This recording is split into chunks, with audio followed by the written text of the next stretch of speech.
اہل بیت یہ جنتی درخت ہے، اغصانھا فی الارض فی الدنیا، اس کی ٹہنیاں زمین دنیا کے اندر پھیلی ہوئی ہیں۔ من شاء اتخذ الی ربہ سبیلا، فرمایا کہ جو ان ٹہنیوں کو پکڑ لے گا، بندہ خود تو جنت میں جا نہیں سکتا، ہماری اصل جنت کے اندر ہے، ہماری ٹہنیاں زمین کے اندر ہیں، ہمارا تنا جنت کے اندر ہے، ہمارا فیضان سارا کائنات میں پھیلا ہوا ہے۔ حضور نے فرمایا کوئی درخت جنت میں نہیں جا سکتا، لیکن باوسیلہ مصطفیٰ کے، باوسیلہ اہل بیت کے، جو میرے اہل بیت کے دامن کو پکڑ لے گا، فرمایا وہ سیدھا سیدھا داخل جنت ہو جائے گا۔ اس سے پھر ایسے لوگوں کا عقیدہ بد بھی ختم ہوا جو کہتے ہیں کہ صرف وسیلہ نماز کا جائز ہے، اور آیت پڑھتا یا الذین آمنوا استعینوا بالصبر والصلاۃ، اے ایمان والو نماز سے مدد مانگو، صبر سے مدد مانگو۔ وہ کہتے ہیں کہ ذات کا وسیلہ جائز نہیں، ذات کا مطلب یہ ہے کسی نبی کا وسیلہ، کسی ولی کا وسیلہ، حالانکہ قرآن کریم کے اندر آیات ہیں، احادیث رسول اس کی شاہد ہیں، لیکن یہی حدیث رسول ہمیں بتا رہی ہے۔ حضور نے فرمایا میری اطرت کا، میری آل کا جو وسیلہ پکڑے گا وہ سیدھا داخل جنت ہوگا۔ یہ حسنین کریمین کا مقام ہے، خدا کی قسم۔ اور دیکھیے جامع الاخبار صفحہ نمبر اس کا 90 اور فصل اس کی 136 ہے۔ نبی پاک علیہ السلام نے ارشاد فرمایا کہ جبریل سرکار کی بارگاہ میں حاضر ہوتے تھے، ایک بار آئے، اللہ کی طرف سے کچھ پیغامات الہیہ لائے، ان پیغامات میں سے ایک پیغام یہ بھی تھا، جبریل عرض کرتے کہ یا محمد لیس علی من ماتا، لیس علی من ماتا اہل سنتی والجماعتی عذاب القبر ولا شدت یوم القیامتی۔ اے محمد عربی آپ کو مبارک ہو، اللہ رب العزت کی طرف سے یہ پیغام لایا ہوں کہ جو اہل سنت والجماعت کے عقیدے پہ مرا، فرمایا اس کا حال یہ ہوگا نہ تو اس کو قبر کے اندر عذاب ہوگا، نہ حشر کے دن اسے سختی سے حساب لیا جائے گا۔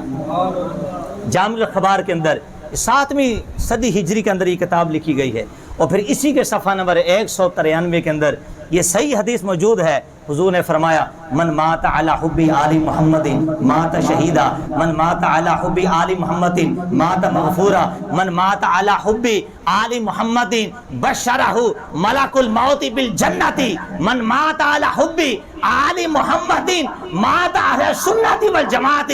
فرمایا جو اہل بیت کی محبت میں مرا سمجھو شہید ہو کے مرا ہے، جو اہل بیت کی محبت میں مرا سمجھو وہ بخشا ہوا مرا ہے۔ ارے جو اہل بیت کی محبت میں مرا، موت کے وقت ملک الموت علیہ السلام اس کو جنت کی بشارت عطا فرماتے ہیں۔ جو اہل بیت کی محبت میں مرا سمجھو وہ اہل سنت والجماعت کے عقیدے پہ دنیا سے مرا ہوا ہے۔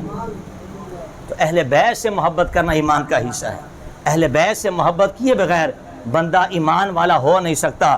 عبداللہ ابن مسعود جو صاحب نعلین والوساق والوسادہ وصاحب الغسل، مصطفیٰ کا تکیہ اٹھانے والے عبداللہ بن مسعود، نبی پاک علیہ السلام کے لیے وضو اور غسل کا پانی مہیا کرنے والے عبداللہ ابن مسعود، سرکار کے نعلین اٹھا کر چوم کر سینے سے لگا کر یوں اپنی دستار پہ رکھنے والے صحابی عبداللہ ابن مسعود، وہ عبداللہ ابن مسعود کہ جن کے بارے میں سرکار نے صحابہ کو فرمایا یہ میری امت کا استاد ہے۔ فرمایا اگر کسی نے ایسے قرآن سیکھنا ہو کہ جیسے قرآن نازل ہوا ہے، وہ عبداللہ ابن مسعود کی شاگردی اختیار کر لے۔ وہ عبداللہ مسعود کہ جن کو مصطفیٰ فرماتے ہیں تو قرآن پڑھتا جا اور میرا دل چاہتا کہ میں سنتا ہی چلا جاؤں۔ یہ عبداللہ ابن مسعود اپنا نظریہ پیش کرتے ہیں اہل بیت کے حوالے سے۔ آپ فرماتے ہیں حب آل محمد خیر من عبادت سنۃ۔ فرمایا اہل بیت سے ایک لمحے کے لیے محبت کرنا 1 سال کی عبادت کا ثواب عطا فرماتا ہے۔ جو ایک لمحے کے لیے اہل بیت سے محبت کرے سمجھو اس کے لیے 1 سال کی عبادت کا ثواب لکھا گیا ہے۔ کہاں کہاں سے روایتیں پڑھوں، اہل بیت کا مقام، اہل بیت سے محبت، یہ اصول ہے، یہ قانون ہے، یہ ضروری ہے۔ اور پھر آؤ ذرا جو آیت میں نے آپ کے سامنے پڑھی، آؤ اس طرح بھی ایک نگاہ ڈالیں۔ انما یرید اللہ لیذھب عنکم الرجس اہل البیت ویطہرکم تطہیرا۔ اللہ تو یہی چاہتا ہے اے نبی کے گھر والوں تم سے ہر طرح کی ناپاکی دور کر دے اور تمہیں خوب پاک کر کے ستھرا کر دے۔ سوال یہ پیدا ہوا کہ جب ناپاکی دور کر دی، ستھرے تھے وہ ہو گئے، فرمایا آگے اس لیے کہہ رہے ہیں تاکہ تاکید بیان کر دی جائے کہ ازل سے خالق کائنات نے ان نفوس قدسیہ کا انتخاب فرما لیا تھا. وَإِذْ أَعِدْنَا إِلَىٰ إِبْرَاهِيمَ وَإِسْمَاعِيلَ أَن طَهِّرَ بَيْتِيَ لِلطَّائِفِينَ وَالْعَاكِفِينَ وَالرُّكَّعِ السُّجُودِ. فرمایا ہم نے ابراہیم سے عہد لیا, ہم نے اسماعیل سے عہد لیا کہ ہمارے گھر کو پاک رکھیں. کس کے لیے؟ طواف کرنے والوں کے لیے, اعتکاف کرنے والوں کے لیے, رکوع کرنے والوں کے لیے, سجود کرنے والوں کے لیے. جب بیت اللہ کی تطہیر کی باری آئی تو انبیاء سے کرواتا ہے, جب خاندان مصطفیٰ کی باری آئی تو خود مصطفیٰ کے خاندان کو پاک فرماتا ہے. دیکھیں فرق دیکھیے مقام اہل بیت کا کیسا ہے. اور اہل البیت, یہاں چونکہ علماء بھی بیٹھے ہیں, الف لام یہ مضاف لے کے عوض میں ہے, اصل میں اہل بیت النبی. یہ اہل بیت سے مراد ہر گھر والا مراد نہیں ہے, بلکہ خاص گھر مراد ہے, خاندان مصطفیٰ. سبحان اللہ. کون سا گھر مراد ہے؟ خاندان مصطفیٰ. اہل چادر تطہیر اہل بیت کو بھی دی ہے, اور یہی چادر تطہیر صحابہ کو بھی عطا فرمائی. کہیں ذرا سبحان اللہ. کون نہیں جانتا اسلام کا پہلا مارکا غزوہ بدر؟ رب چاہتا تو کافروں کو گھر میں گھسے ہوئے مارتا. صحابہ کے ہاتھ میں نہ تیر آتے, نہ نیزے آتے, نہ تلواریں آتی, نہ برچھیاں آتی. ان کو کھڑے ہونے کے لیے میدان میں نکلنے کی حاجت نہ پڑتی, لیکن اس کے باوجود رب نے ان کو گھروں سے اٹھایا, میدان بدر میں بلایا, چین کی نیند سلا دیا, اور پھر ابر رحمت کی چھینٹیں ان کے اوپر برسائے. کیوں کہ تم سو گئے, ابر رحمت میں نازل فرماؤں گا.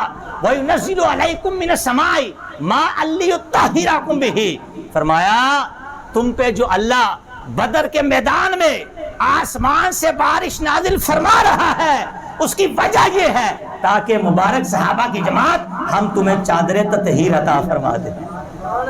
اہل بیت کو بھی پاک کیا, صحابہ کی مبارک جماعت کو بھی پاک کیا.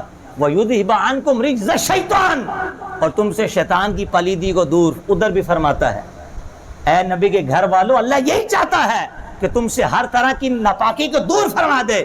ادھر صحابہ کو بھی وہی فرمایا کہ وہ تم سے شیطان کی پلیدی کو دور کرتا ہے, اور پھر وَلْيَرْبِطَ عَلَىٰ قُلُوبِكُمْ, اور تمہارے دلوں کی ڈھارس بناتا ہے.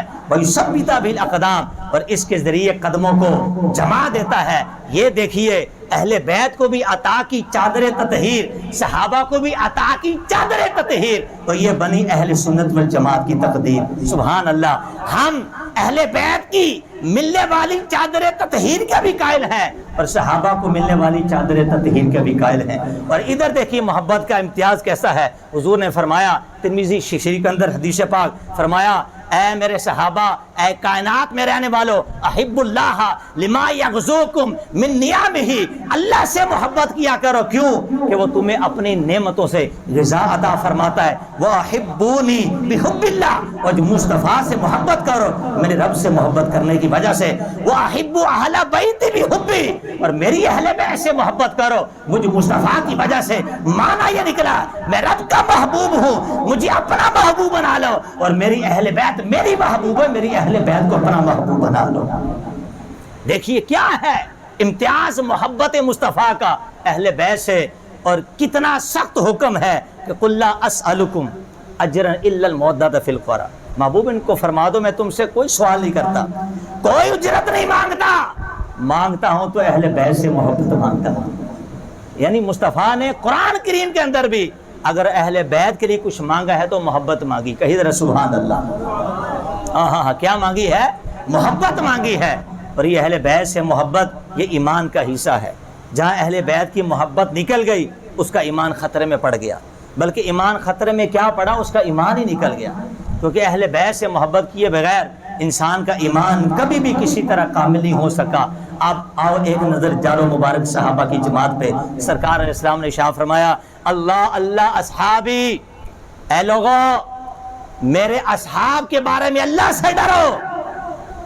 لا تتخذوا غرضا بعدی, میرے دنیا سے تشریف لے جانے کے بعد خبردار میرے صحابہ کے بارے میں سب و شتم نہ کرنا, ان کو اپنی گفتگو کا نشانہ نہ بنانا. کیوں؟ فمن احبهم فبحبی احبهم ومن ابغضهم فببغضی ابغضهم ومن آذاهم فقد آذانی ومن آذانی فقد آذ اللہ۔ اے سن لو کائنات والو، قیامت تک علی مصطفیٰ نے منبر رسول پہ کھڑے ہو کے صحابہ کو دیکھتے ہوئے ساری کائنات کو، رہتی دنیا کو یہ پیغام دے دیا، فرمایا کہ جس نے صحابہ سے محبت